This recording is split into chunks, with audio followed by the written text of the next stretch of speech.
అందరికీ నమస్కారం. Welcome back to employees news today channel. ఉద్యోగులు, పెన్షనర్లకు సంబంధించిన ముఖ్యమైన అప్డేట్స్ అన్ని కూడా ప్రతిరోజు మన ఛానల్ ద్వారా మీకు తెలియజేయడం జరుగుతుంది.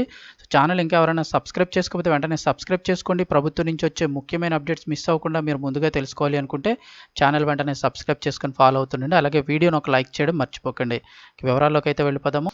ఉద్యోగుల పెన్షన్ విధానంపై ఆర్బీఐ సంచలన ప్రకటన అయితే చేసింది. వెంటనే ఉద్యోగుల పెన్షన్ విధానం మార్చండి అంటూ ఆర్బీఐ ప్రకటన చేసింది. ఆ వివరాలు అయితే తెలుసుకుందాము. ఓల్డ్ పెన్షన్ స్కీమ్ ఓపీఎస్ అమలు పట్ల భారతీయ రిజర్వ్ బ్యాంక్ ఆర్బీఐ సంచలన వ్యాఖ్యలు చేసింది. రిటైర్డ్ ప్రభుత్వ ఉద్యోగులకు డిఏ ఆధారిత పాత పెన్షన్ విధానం దిశగా వెళ్లాలని భావిస్తున్న రాష్ట్ర ప్రభుత్వాలకు కష్టాలు తప్పవని హెచ్చరించింది. ఓపీఎస్ అమలు చేస్తే రాష్ట్రాల ఆర్థిక వనరులపై భారీ ఒత్తిడి పడుతుందని, ఆ రాష్ట్ర ప్రభుత్వం చేపట్టే అభివృద్ధి పనులకు పరిమితులు ఏర్పడతాయని పేర్కొంది. రాష్ట్ర ఆర్థిక వ్యవస్థలు 2023-24 బడ్జెట్లపై ఒక అధ్యయనం అనే ఒక పేరుతో నివేదిక విడుదల చేసిన RBI non merit goods and services, సబ్సిడీలు, ట్రాన్స్ఫర్లు, గ్యారంటీలు ఆయా రాష్ట్ర ప్రభుత్వాల ద్రవ్య లభ్యతను ప్రమాదంలో పడేస్తాయని పేర్కొంది.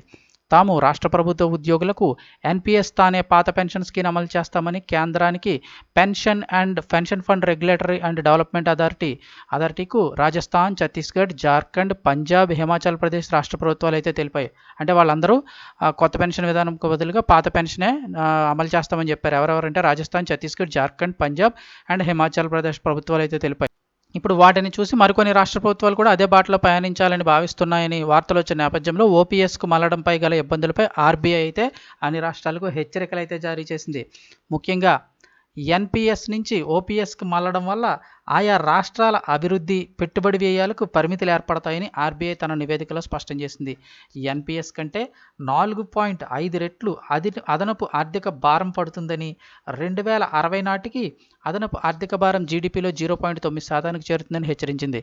ఇప్పటికే ఉన్న పాత ఓపీఎస్ పెన్షనర్లకు అదనంగా చివరి బ్యాచ్ సిబ్బంది 2040 దశకం ప్రారంభంలో జత కలుస్తారని, అంటే ఇప్పుడు ఉన్న వాళ్ళకి రిటైర్ అయ్యే బ్యాచ్ ఎవరంటే 2040లో మళ్ళీ ఇంకో కలుస్తారని చెప్పేసి, ఓపీఎస్కి మళ్ళడం వల్ల ఇప్పటి వరకు అమలు చేసిన సంస్కరణ ఫలాలను తక్కువ చేయడమే అవుతుందని, భవిష్యత్తు తరాల ప్రయోజనాలను బలి చేయడమని ఆర్బీఐ అయితే స్పష్టం చేసింది.